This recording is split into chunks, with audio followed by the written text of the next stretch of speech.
So finally class 12चा result लागलेला आहे. अत्यंत महत्वाची सगळ्यात मोठी एक्झाम आतापर्यंतची ज्याचा रिझल्ट आलाय that is class 12th board exam. Matter करतं. 10वी तर सगळेच देतात, 12वीत कळतं की काय रियालिटी असते. लाईफची रियालिटी 12वी पासून बघायला कळायला सुरू होते. बऱ्याच जणांना कळली असेल आता. काही जणांना अत्यंत चांगले पर्सेंटेज आले, कुणाला 90, कुणाला 85, बरेच मेसेज आले सर 80% आहे. सगळ्यात पहिले तुमचं खूप खूप अभिनंदन, कॉंग्रॅच्युलेशन्स. कारण हे पर्सेंटेज फक्त मार्क्स नाही, तर हे तुमचं हार्डवर्क आहे, हे तुमचं डिसिप्लिन आहे, हे तुमची कन्सिस्टन्सी आहे, हे तुमच्या आई वडिलांचं सुद्धा तेवढंच कॉन्ट्रीब्युशन, तुम्हाला ज्या गुरुजनांनी शिकवलं, जे कॉलेजमध्ये तुम्ही शिकले, जिथे पण तुम्ही ज्या ज्या टीचर्स कडनं शिकला त्यांचं सुद्धा हे मोठं कॉन्ट्रीब्युशन आहे. आणि आयुष्यात प्रत्येक टप्पा मॅटर करतो, प्रत्येक अचिव्हमेंट मॅटर करते. That's why your success is very nice. खूप चांगली गोष्ट आहे. ठीक आहे, 12वीचे मार्क्स जे आहेत ते इंजिनिअरिंगच्या ऍडमिशनला नाही पकडणार, I know that, but still it is a confidence boosting thing for you. आता बरेच विद्यार्थी आहेत की सर ना आम्हाला मार्क्सच आले नाही, आम्हाला अपेक्षा होती येतील चांगले 80 पर्यंत येतील, 75 पर्यंत येतील, पण खरंच आले 60, कोणाला 65, कोणाला 55, कोणाला 50, कोणाचा क्रायटेरिया फुलफिल होत नाहीये. तर खरंच हे जे पर्सेंटेज आहे त्याचा आपला फ्युचरवर काय परिणाम पडणार आहे, इंजिनिअरिंगच्या ऍडमिशन्सवर काय परिणाम पडणार आहे, यासाठी आपण आता चेक करू. सगळ्यात पहिले बेटा, जे इंजिनिअरिंगचं ऍडमिशन आहे त्यासाठी काही कट ऑफ मार्क्स आहेत जे गव्हर्नमेंट ऑफ महाराष्ट्राने डिसाईड केलेत. जसं बघा, जर मी पीसीएम ग्रुपचा क्रायटेरिया म्हटला तर हे सगळ्यांना माहिती आहे की 45% मला पीसीएम मध्ये पाहिजे. 45% म्हणजे 135 मार्क्स. 134 ला पण एलिजिबल होता तुम्ही. सो पीसीएम ला 135 मार्क्स पाहिजे. त्यापैकी फिजिक्स आणि मॅथ्स मॅन्डेटरी आहे, हे घ्यावंच लागेल. केमिस्ट्रीला ज्याला कोणाला कमी असतील तर तुम्ही केमिस्ट्रीला तुमच्या वोकेशनल सब्जेक्ट जसं इलेक्ट्रॉनिक्स आहे किंवा सीएस आहे यांनी तुम्ही रिप्लेस करू शकता.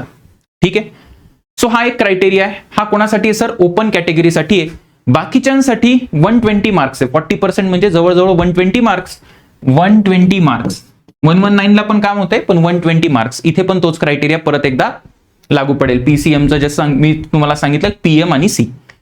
रिझर्व्ड मध्ये ईडब्ल्यूएस पण येतं. ओबीसी, एससी, एसटी, ईडब्ल्यूएस या सगळ्या कॅटेगरी येतात आणि पीडब्ल्यूडी पण. ठीक आहे. त्याच्यानंतर जेई साठी जर तुम्ही अपियर करता आहात जेईला, तर तुम्हाला जेईचं डायरेक्ट माहिती आहे की पीसीएम ला आपल्याला डायरेक्ट 75% ओव्हरऑल पर्सेंटेज पाहिजे. ठीक आहे. पीसीएम ला 75% पाहिजे ओव्हरऑल. आता हे तर झालं, हे सगळ्यांना माहिती आहे की हे इंजिनिअरिंगच्या ऍडमिशनचं झालं. तर आता तुम्ही बघा, जर तुमचा हा क्रायटेरिया फुलफिल होतच नसेल तर मग you have the option of reappearing for the board exam. त्यासाठी तुम्ही तयारीला लागा. जुलैमध्ये वगैरे एक्झाम असते ती, त्याची जी काही इन्क्वायरी असेल ते तुम्ही बघा काय काय नाही आणि त्यानुसार तयारी लागा. दुसरी जी गोष्ट आहे, जी सगळ्यात महत्वाची गोष्ट आहे, दॅट इज इंजिनिअरिंग मध्ये जी प्लेसमेंट आहे सर, तर त्या प्लेसमेंटला पर्सेंटेजचा प्रभाव पडतो का? तर नाही पडत असं मी म्हणणार नाही. येस, पर्सेंटेज मॅटर करतात, पण इतकं पण मॅटर करत नाही की तुमच्या प्लेसमेंट होण्या ना होण्यामध्ये प्रॉब्लेम येईल. बघा मी तुम्हाला सांगतो, जसं आपण काही कंपनीज बघितल्या, मास रिक्रुटर असतात. आता मास रिक्रुटर म्हणजे कसं? टीसीएस आहे, कॅपजेमिनाय आहे, इन्फोसिस आहे, विप्रो आहे. तर या कंपनीज मासमध्ये म्हणजे एक बल्क प्लेसमेंट मध्ये घेऊन जातात. जसं एका कॉलेजला आलो तर जे काही उरलेले असतात किंवा जे काही जसं कॉलेज असेल त्याप्रमाणे सगळे विद्यार्थी घेऊन जातात. तर त्यांना एक क्रायटेरिया ठेवायचा असतो, कारण असं जर त्यांनी क्रायटेरिया ठेवला नाही तर एवढ्या जणांची काय ते प्लेसमेंट प्रोसेस घेणार आहे? खूप टीडीएस टास्क असतं ते. एवढ्या सगळ्यांची ऍप्टी करा, मग जीडी करा आणि मग इंटरव्ह्यू घ्या, एवढा त्यांना वेळ नसतो. सो ते काहीतरी क्रायटेरिया ठेवतात. जसं 60% क्रायटेरिया मॅन्डेटरी असतो. काही 65 पण ठेवू शकतात, पण 60% इज अ सेफ साईड. ठीक आहे. पीसीएम मध्ये 60%. Okay sir. त्याच्यानंतर जे टॉप प्रॉडक्ट टेक कंपनीज आहेत, गुगल आहे, मायक्रोसॉफ्ट आहे, ऍपल आहे, ह्या सगळ्या कंपनीज ज्या आहेत ना, तर त्या जनरली पर्सेंटेजचा क्रायटेरिया ठेवत नाही. जनरली ठेवत नाही. काही प्रमाणात कधी ठेवू शकतात. आता कसं असतं माहिती का, प्लेसमेंटचं मी तुम्हाला सांगतो. आता जेव्हा मी कॉलेजला होतो तर त्यावेळेस ज्या कंपनीज यायच्या, ठीक आहे, आता सीओईपी ला असताना बऱ्याच कंपनीज यायच्यात. So I was in contact with almost, आता काही माझे मित्रमैत्रिणी होते, they were in the placement team. So आमचं बोलणं होत राहायचं. तर त्यांच्यासाठी जे प्लेसमेंटचे जे काही कोणी ऑफिसर्स असतात किंवा जी काही कोणी टीम असते, तर जेव्हा ते इंटरॅक्ट करायचे तर तेव्हा एक गोष्ट असते की जे कॉलेज आहे तर ते कॉलेजला जेव्हा कंपनी रिक्वायरमेंट देते तर आधी तर कॉलेजची डिमांड बघितल्या जाते, ते या कॉलेजमध्ये किती मुलांची प्लेसमेंट राहिली किंवा किती मुलं आहेत, आणि मग कंपनीची वॅकन्सीज असतात, त्या गोष्टी मॅच केल्या जातात. आता सपोज कंपनीला घ्यायचे आहे 8 जण, एका कॉलेजमधून ते ठरवून आलेत की सीओईपी मधून मला 8 जणांना उचलायचंय. ठीक आहे, लेटेस्ट से कुठली कंपनी घ्या तुम्ही, you can take any company. ठीक आहे, सर सपोज आली बजाज ऑटो आली, बजाज ऑटो येते, 8 जणांना त्यांना उचलायचंय. आता 8 जणांसमोर किती ऍप्लिकेशन्स आहे, लेटेस्ट से त्यांच्याकडे 200 मुलं आहेत जे त्या 8 जागांसाठी कॉम्पीट करतायत. तर मग अशा वेळेस काय होतं, अशा वेळेस त्यांच्याकडे जर वेळ कमी असला किंवा त्यांना पटपट प्लेसमेंट प्रोसिजर कंप्लीट करायची असेल, तर ते त्यांच्या फॉर्म मध्ये एडिट करतात, 60च्या जागी 65 करतात. दॅट विल हॅपन, होतं काही प्रमाणात होतं, पण 60 एक सेफर साईड ठेवतात. नॉट ओनली दॅट, कंपनीज पॉइंटरचा पण क्रायटेरिया देतात. म्हणजे कसं, सीओईपी व्हिजिट याला पॉइंटर्स असतात. सपोज तुमचा पॉइंटर आहे, म्हणजे आता 10 पैकी पॉइंटर असतो. काही कंपनीज म्हणतात तुम्ही डायरेक्ट 7.5च्या वरती ज्यांचा पॉइंटर असेल, relative grade performance index, cumulative grade performance index याला म्हणतात, तरच तुम्हाला एलिजिबल करतो, नाही तर करत नाही. म्हणजे काय होतं, त्या 200 पैकी डायरेक्ट फक्त 60 और 70 किंवा 50-60 लोक एलिजिबल होतात. आता त्यांना सिलेक्शन करणं सोपं आहे. ठीक आहे, सो ते एंट्री लेवल बॅरियर टाकतात, नाही असं नाही. ठीक आहे, सो 60% आहे, 60-65 इज अ सेफ नंबर. 65 पर्यंत मी म्हणेल सेफ नंबर. काही core product based company, Tata motor वगैरे, ते कधी कधी 70% पर्यंत पण जाऊ शकतात.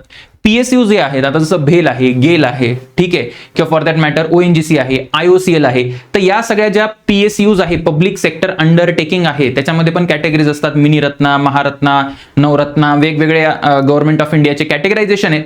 तर त्याच्यामध्ये असं फार त्यांनी रिक्वायरमेंट नाही ठेवली आहे. बोर्डच्या पर्सेंटेजची 12thला त्यांची रिक्वायरमेंट मेन काय असते, गेटचा स्कोर मॅटर करतो. थोडाफार ठेवला तर तुमच्या ग्रॅज्युएशनचा पॉइंटर किंवा मग पर्सेंटेज. जर तुमच्याकडे ऑटोनॉमस कॉलेज नसेल, ग्रेडचे सीजीपीए ची कन्सेप्ट नसेल, तर युनिव्हर्सिटीला पर्सेंटेज जशी कॅल्क्युलेट करतात त्याप्रमाणे ते ठेवतात. ठीक आहे, सो ओव्हरऑल मी म्हणेल की जर तुमचा पर्सेंटेज, बघा मी तुम्हाला रिअलिटी सांगतोय, म्हणजे काही जणांचे पर्सेंटेज कमी असतील तर तुम्हाला वाईट वाटून घ्यायचं काही कारण नाही. You should take responsibility rather than, काय म्हणतात त्याला, वाईट वाटून घेण्यापेक्षा रिस्पॉन्सिबिलिटी घ्या. कारण जर आपल्याला जर क्रायटेरिया फुलफिल होत नसेल तर या कंपनीमध्ये प्लेसमेंट पण कसं होणार आहे, खूप अवघड असतं. नाही सर होतात की, आम्ही ना सर, मी एका पेपरमध्ये बातमी वाचली की 55% 12वीला आणि त्याला गुगलला 1 करोडचं पॅकेज मिळालं.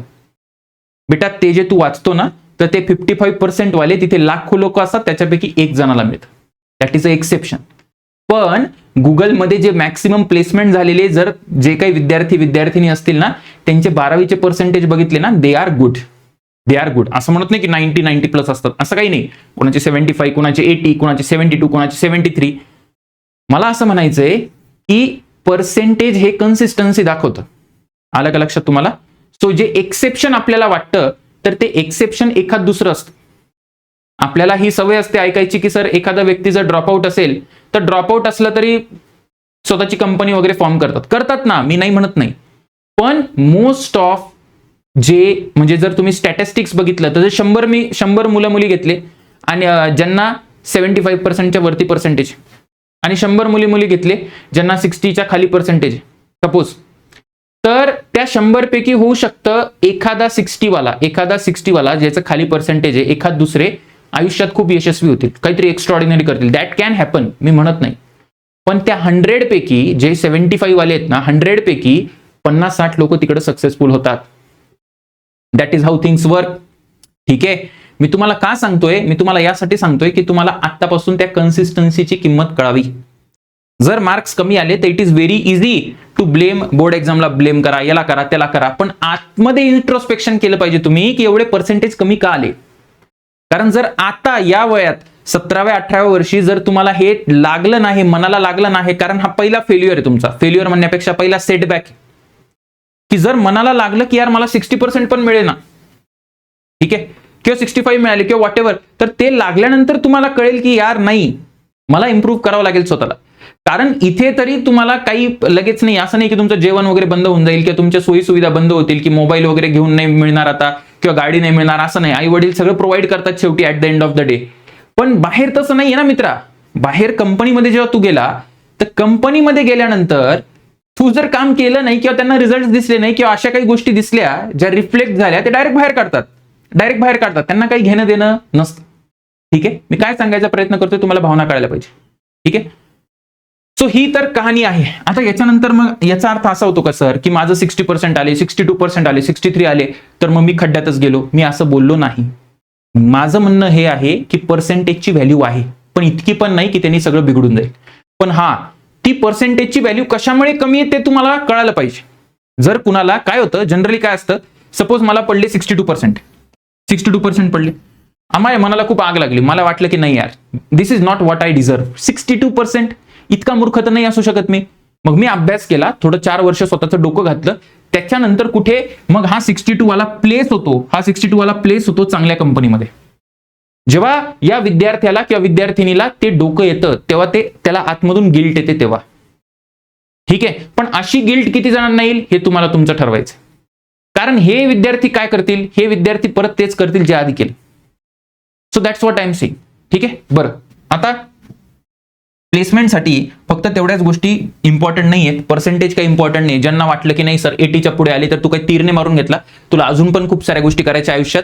सो या गोष्टी आपण इव्हॅल्युएटच करत नाही. 12वीची एक्झाम ह्या गोष्टी थोडी इव्हॅल्युएट करते. प्लेसमेंटला ह्या गोष्टी पण लागतात, जसं की communication. How well can you communicate.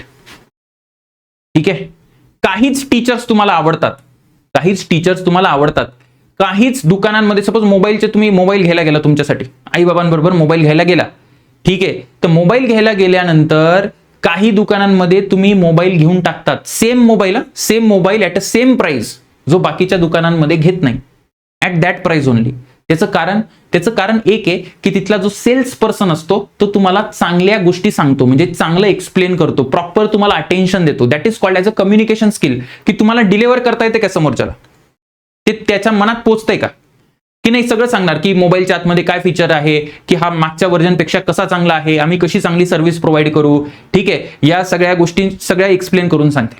Battery backup चांगला आहे, हे ते सगळं. So that is a communication. So सेल्समध्ये ते खूप जास्त लागतं. ठीक आहे, टेक्निकल नॉलेज हे असलंच पाहिजे, की यू शुड बी अपडेटेड. असं थोडी आता की इंजिनिअरिंग कॉलेजमध्ये गेलं की सगळं झालं, नाही. आता कितीतरी जे अपडेट्स आहेत, जसं ChatGPT आहे, क्लॉड आहे, ठीक आहे, त्याच्यानंतर काय म्हणतात ग्रोक आहे, हे सगळे AI चे मॉडेल्स आहेत वेगवेगळे. त्याच्यानंतर रोबोटिक्स आहे, खूप साऱ्या गोष्टी अपडेटेड झाल्या, त्याला अपडेटेड राहावं लागेल. इन अँड आउट गोष्टी माहिती पाहिजे, नुसतं रट्टू पोपट होऊन होणार नाहीये. सो डेफिनेटली हे बोर्डाच्या परीक्षेत तपासल्या नाही जात. ठीक आहे ना.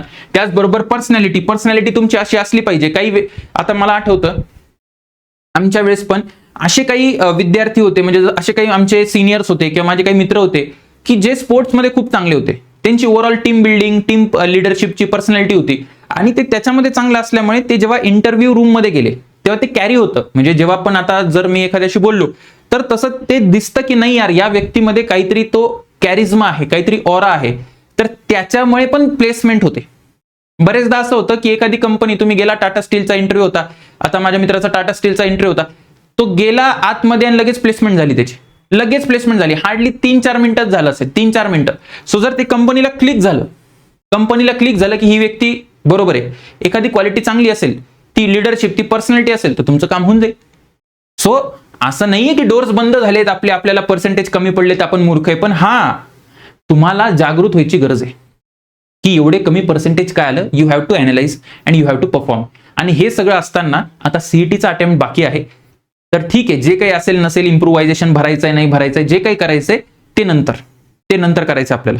ठीक आहे, आफ्टर सीईटी एक्झाम. कारण सीईटी पर्यंत तरी आपण फक्त सीईटीला फोकस करू. जर तुम्ही काय म्हणतात त्याला एलिजिबल असाल, 135+ तुमचा स्कोर असेल, तर डझंट मॅटर, हे बोर्डाचे पर्सेंटेज मॅटर करत नाही. तुम्ही जर सीईटीला चांगलं परफॉर्म केलं आणि ते तुम्ही करू शकता, चांगल्या गोष्टी करून तुम्हाला चांगलं कॉलेज मिळालं, तर ते चांगलं कॉलेज हे सर्टिफिकेट असेल.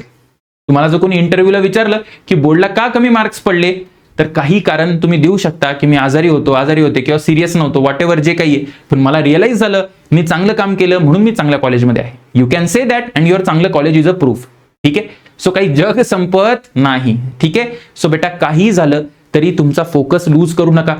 ज्यांना चांगले पर्सेंटेज पडले तुम्ही पण हवेत उडू नका. माहिती पडलं इथे बोर्डाला 90% आहे आणि तिथे गव्हर्नमेंट कॉलेज मिळालं नाही, हिथं अजून डबल इज्जत जाईल तुमची. ठीक आहे, सो ज्याला कमी मार्क्स आले त्यांनी डिप्रेस होऊ नका, जास्त मार्क्स आले त्यांनी हवेत राहू नका. प्रॉपर सीईटीचे PYQ सॉल्व्हिंग करा.